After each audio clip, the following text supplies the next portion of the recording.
Okay, the Canticle of Brother Sun and Sister Moon. Most High, all powerful, all good Lord, all praise is yours, all glory, all honor, and all blessings. To you alone, Most High, do they belong, and no mortal lips are worthy to pronounce your name. Praise be you, my Lord, with Oh, sorry. praise be you, my Lord, with all your creatures, especially Sir Brother Sun, who is the day through whom you give us light. And he is beautiful and radiant with great splendor. Of you, Most High, he bears the likeness. Praise be you, my Lord, through Sister Moon and the stars. In the heavens, you have made them bright, precious, and fair. Praise be you, my Lord, through brothers, wind and air, and fair and stormy, all weathers moods, by which you cherish all that you have made. Praise be you, my Lord, through Sister Water, so useful, humble, precious, and pure. Praise be you, my Lord, through Brother Fire, through whom you light the night, and he is beautiful and playful and robust and strong. Praise be you, my Lord, through our sister, Mother Earth, who sustains and governs us, producing varied fruits with colored flowers and herbs. Praise be you, my Lord, to those who grant pardon for love of you and bear sickness and trial. Blessed are those who endure in peace. By you, Most High, they will be crowned. Praise be you, my Lord, through Sister Death, from whom no one living can escape. Woe to those who die in mortal sin. Blessed are they she finds doing your will. No second death can do them harm. Praise and bless my Lord, and give him thanks, and serve him with great humility. So this is the canticle of creation, wherein Saint Francis of Assisi calls brother, sun, sister, moon, because they are our co-creatures. God created the sun, the moon, the stars, and everything for His creatures. So when you praise, like for example, uh, Mariel made a cake. So when I say to Mariel, Yel, your cake was so good. It tastes good. So what happened to the creator of the cake? You will be praised, di ba? Now, just like when we praise uh, the God's creation, actually we're praising God. When we thank when we thank the sun, the moon, the stars, when we take care of all our creation, that means we are praising the Creator. That's why what happened today is we don't praise, we don't thank the Lord, we don't appreciate God's creation. We even curse like when it's raining, you're angry when it's raining, di ba? When there's flood, you're angry. When your neighbor acts differently, you're angry. So in the canticle of creation, we have to treat each other as brothers and sisters. Not just people, but everything that God created. That is why every day we thank the house we live in, the food we eat. We thank the farmers. We thank everybody. We give thanks to our family, the small creatures, the waters, the sun, the dew, the snow, everything. We have to give thanks to the Father because they are waiting. They are waiting because once we are. That's why the Blessed Mother says, "Be converted, turn away from God, turn away from sin, and return to the Lord our God." So we say, conversion, be converted, turn away from sin, return to the Lord our God. So that's the problem today. It's because people turn away from God and they are serving now the little gods. The little gods. People spend more time on the internet, TV, everything. And then forget about God. They turn away from God. We are now living, the world today, living unmindful of God, living without God. So now, if we convert ourselves towards holiness, to become holy, because once we'll be liberated from the sin, also the creation will be liberated, because they are also waiting for us. Okay, let's read the commentary about the Canticle of Creation. This is a commentary from Armstrong. This is a book. Okay, this is just the commentary. Okay, let's read the commentary and contemplate on the Canticle of Creation. Okay, here. Okay. In the lyrical masterpiece of the Canticle of the Sun, Francis expresses his brotherly love for all inanimate creatures, even sister death.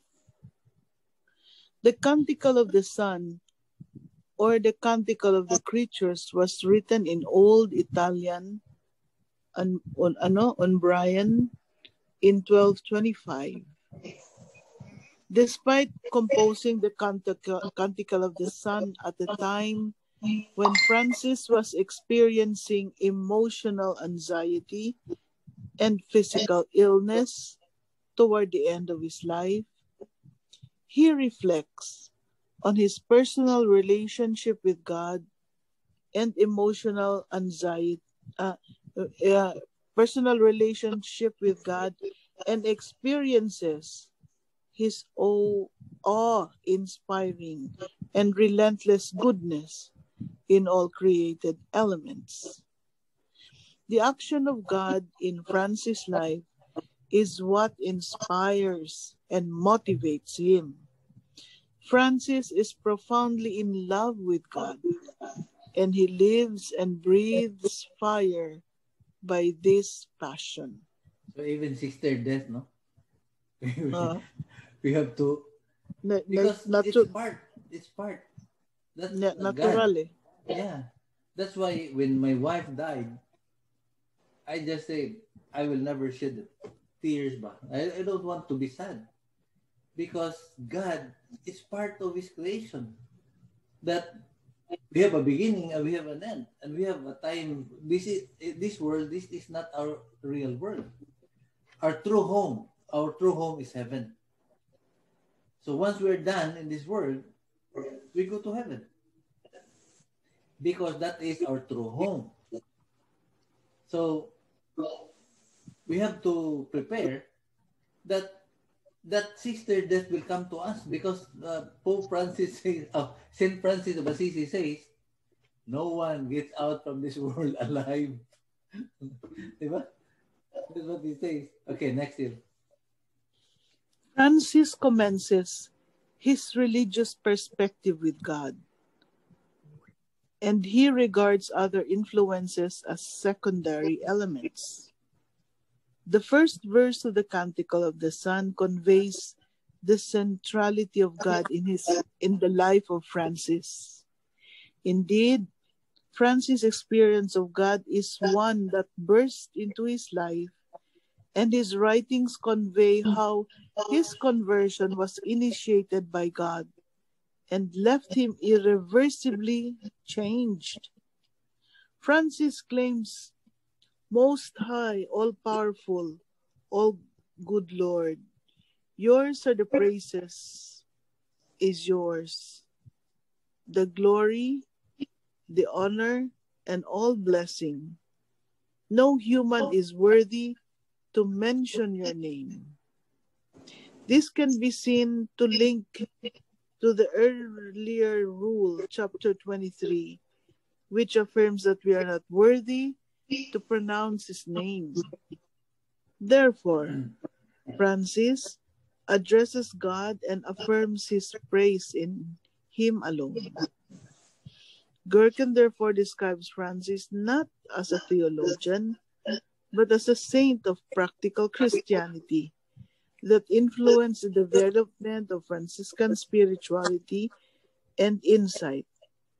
One could strongly suggest that the Canticle of the Sun is not intended to be read literally, but more as an expression of Francis' faith and mysticism. Okay. 48, 27. Okay. The cosmic section follows, in which Francis calls the praise of the moon, the sun, the moon, and stars, and the elements of wind, water, earth, and fire.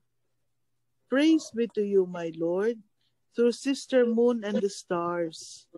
In heaven you formed them, clear and precious and beautiful. Praise be you through brother wind, sister water, brother fire, sister mother earth, who sustains and governs us. This immediacy of God's divine creation of the world may be seen to reflect Francis' vision of kenosis. The kenosis of Christ can be summarized as God's descent into the humble, sinful, and unworthy world of poor humanity. The final verse is most probably a later addition in which Francis directs his companions to praise God and give thanks to humble service. Finally, Francis praises God for all who suffer sickness with patience, for all who forgive their enemies, and all who meet sister death with courage and die in submission to God and free from mortal sin. Be praised, my Lord, through those who give pardon for your love, through our sister bodily death. Woe to those who die in mortal sin. Blessed are those whom death will find in your most holy will. This final, later addition may be seen to respond to a specific context. In seeking reconciliation between Bishops Guido of Assisi and the Podestra who were in conflict. Next. Without considering the Canticle of the Sun in its historical setting, one might strongly consider this cosmic section of the Canticle as a carefree, jovial hymn of praise. It is crucial to note that Francis was not in an untroubled situation when the Canticle was composed, but confronted with human misery. As Celano recalls, the night before he praised God through the Canticle, Francis was very ill and endured a sleepless, harrowing night at San Damiano, in which he was tormented by mice. Yet, at sunrise, Gherkin states that Francis greeted the sun as the symbol of divine light in a world in which he was experiencing weakness and pain. As Francis writes, "Praise be you, my Lord, with all your creatures, especially Sir Brother Sun, who is the day, and through whom you give light. And he is beautiful and radiant in all his splendor, and bears the likeness of you, Most High One." Thus Gherkin argues that a reading of the Canticle of the Sun that considers the world to be a place of joy and beauty is not a correct understanding of Francis' spirituality. Rather, the Canticle of the Sun portrays Francis' understand of God's divine identification with the frail human condition through his creation, presence in the world, and incarnation. God's love can transcend and transform human suffering. Thus, the Canticle of the Sun was composed by Francis towards the end of his life, when he was ill, having received the stigmata. It is necessary to be wary over burdening the text with theories of philosophy, theology, and depth psychology that the author would not have implied. Francis was neither a rational philosopher nor a professional theologian. Francis' personal writings express an experience interwoven with the emotions and existential states. One should avoid over-intellectualizing the theoretical or ideological motivation behind Francis' teachings, as this could result in an unjust reductionism of his existential experiences. Thus, one could argue that when reading the Canticle of the Sun, the reader should permit themselves to be caught up in the movement of the words. Francis' religious experience is experienced through the Canticle of the Sun as a heartfelt prayer. Last na yun. Last. Last na. Oh. It is, asa na ta? Ayan na. It is interesting to identify Francis' major concerns and purpose for composing the Canticle of the Sun. Shumaki identifies a threefold purpose behind Francis' composition of the Canticle of the Sun: praise of God, consolation of the Spirit, and the edification of neighbor.